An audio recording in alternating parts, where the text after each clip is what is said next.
Assalamu alaikum, bonjour à toutes et à tous et bienvenue pour une nouvelle vidéo. Parmi les difficultés que l'on rencontre lorsque l'on veut s'installer au Maroc, il y a la question de la subsistance.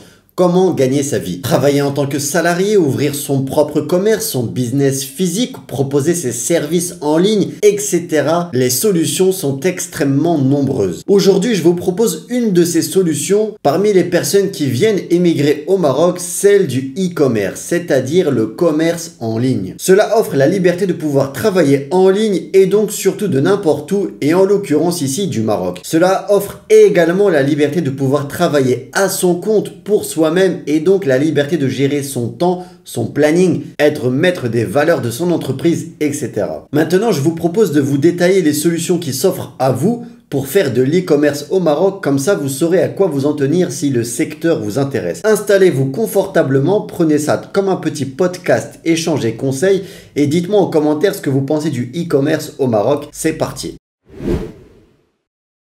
Le marché du e-commerce au Maroc. On parlera du marché étranger et à l'international juste après, mais commençons par parler du marché marocain qui est vraiment à ne pas sous-estimer. Le Maroc se développe et bien le e-commerce aussi. C'est extrêmement simple. Les infrastructures réseau s'améliorent, les connexions internet également. Aujourd'hui, tout le monde a internet au Maroc. À minima une box 4G à la maison, un smartphone, bref.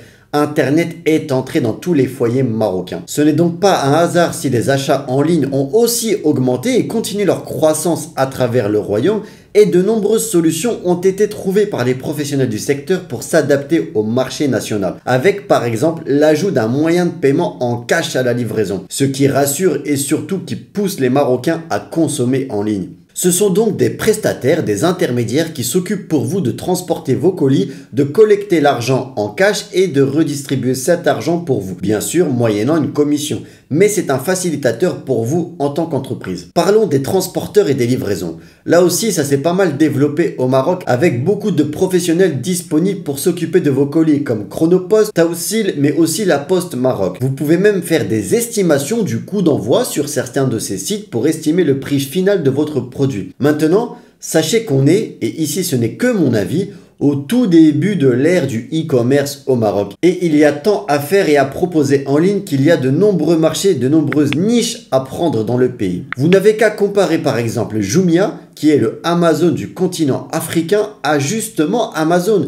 Regardez les catalogues, les choix des produits en comparaison. On voit tout de suite que ce n'est que le début. Et d'ailleurs, on pourrait comparer Jumia à Amazon il y a 20 ans en France. Pas énormément de vendeurs et un marché qui se développe. Je vous afficherai en fin de vidéo un lien vers une ancienne vidéo que j'avais postée où je vous partageais pas mal d'outils sur le e-commerce pour trouver des bonnes niches, des bons secteurs, etc. N'hésitez pas à rester jusqu'à la fin, ça vous fera un excellent complément. Bref, vous avez compris, je pense, le propos de cette partie. Le marché marocain n'est vraiment pas à négliger et d'ailleurs parmi ceux qui viennent s'installer au Maroc, il y a le choix de garder le site e-commerce international et d'ouvrir le même site en version .ma, c'est aussi un choix. Maintenant, parlons de ce qui vous intéresse le plus, le e-commerce à l'international tout en vivant au Maroc. Let's go! Ici, je vais vous parler des possibilités qui s'offrent à vous pour gérer et tenir votre site e-commerce qui a sa clientèle à l'étranger tout en vivant au Maroc. Je sais que beaucoup favorisent l'option du marché étranger, mais se demandent comment gérer à distance une telle entreprise. La première question concerne celle de la gestion des commandes quand on habite au Maroc. Vous avez ici 3 solutions et d'ailleurs encore une fois, ce n'est que mon avis. Ma réflexion, mais peut-être qu'il y a d'autres solutions et si c'est le cas, faites-en part en commentaire pour en faire profiter le plus grand nombre. La première solution, recrutez quelqu'un à l'étranger, en France si vous venez de France, en Belgique si vous venez de Belgique, etc. qui va s'occuper des envois et du stockage pour vous. C'est pas la solution la moins chère, mais elle peut être pratique et moins coûteuse si vous avez un proche qui peut vous aider et surtout si vous avez un espace de stockage disponible que vous pouvez emprunter. Sinon, le calcul va vite grimper en flèche. Et puis, il faut vraiment que la personne soit fiable. Si jamais votre site tourne bien et que les commandes s'enchaînent pour que la logistique soit fluide. La seconde solution consiste à laisser la gestion de la logistique à l'étranger, mais cette fois à un vrai professionnel. Et si vous cherchez par exemple logistique e-commerce Europe, sur Google, vous aurez beaucoup d'entreprises qui proposent ça. Grosso modo, comment ça marche? Vous envoyez votre marchandise dans les entrepôts de ces prestataires et il s'occupe de gérer la réception des marchandises, du stockage et de l'expédition lors des commandes.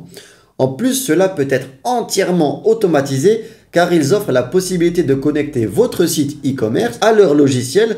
Donc dès que vous recevez une commande, leur logiciel la reçoit également et la commande part automatiquement sans que vous n'ayez rien à faire. Pour les tarifs, c'est assez compliqué de vous donner des tranches de prix. J'ai cherché sur internet et à chaque fois c'est des demandes de devis qu'il faut faire car ça dépend des produits, le poids, le format des packaging, du volume, etc.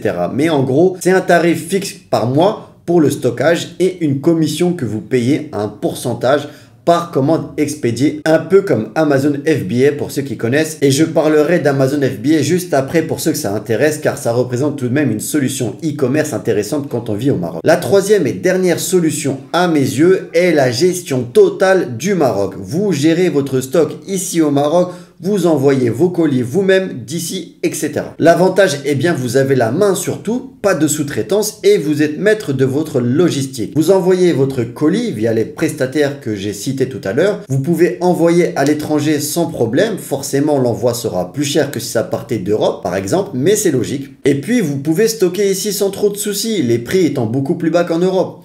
Dernière chose sur cette partie, vous pouvez aussi confier la gestion des stocks et de l'envoi à des entreprises de logistique au Maroc qui commencent à se développer de plus en plus comme en Europe. Ils s'occupent des envois et du stockage de tous vos produits et pour chaque commande pour vous. Vous pouvez regarder par exemple le site mpacket.ma, mais si vous tapez Maroc gestion commande e-commerce, vous aurez beaucoup d'entreprises qui proposent ça sur Google. Avant de conclure cette vidéo, je vous propose de rapidement évoquer Amazon FBA et d'expliquer ce que c'est et ses avantages quand on habite au Maroc. Vous connaissez probablement Amazon, c'est le leader mondial du e-commerce. Eh bien, il y a une formule qui s'appelle Amazon FBA qui vous permet vous-même de vendre sur la plateforme Amazon. Pour résumer très simplement, vous envoyez vos produits dans les entrepôts d'Amazon, vos produits apparaissent sur le site d'Amazon et sont éligibles à la livraison Prime.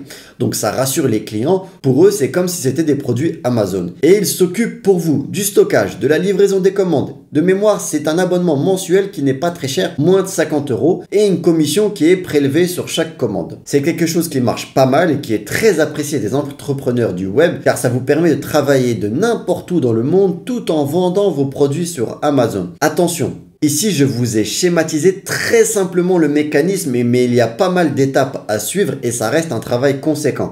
En tout cas, jusqu'à la mise en place de tout le process. Il y a beaucoup de contenu sur internet à ce sujet. Si vous cherchez Amazon FBA sur YouTube, vous verrez un tout nouveau monde s'ouvrir à vous. Et comme je vous le disais tout à l'heure, j'avais fait une vidéo sur les 6 étapes à suivre pour ouvrir une boutique e-commerce à partir du Maroc. Si ça vous intéresse, elle va s'afficher dans pas très longtemps. Dites-moi en commentaire si vous avez apprécié cette vidéo. Laissez un petit like pour me soutenir comme d'habitude et surtout l'abonnement à la chaîne pour être tenu au courant des prochaines vidéos sur le Maroc. N'oubliez pas, si vous comptez vous installer prochainement, j'ai écrit un guide Partir vivre au Maroc disponible sur Amazon d'ailleurs, mais aussi en format digital. Les liens sont dans la description et il existe en version anglaise. Et puis, The Application pour apprendre l'arabe marocain, la Darija. Vivre Darija est disponible sur iPhone et Android.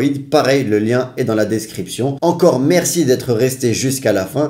Je vous souhaite une excellente semaine, Inch'Allah. Et je vous dis à la semaine prochaine pour une nouvelle vidéo. Et surtout, n'oubliez pas, prenez soin de vous, prenez soin des autres. Assalamu alaikum.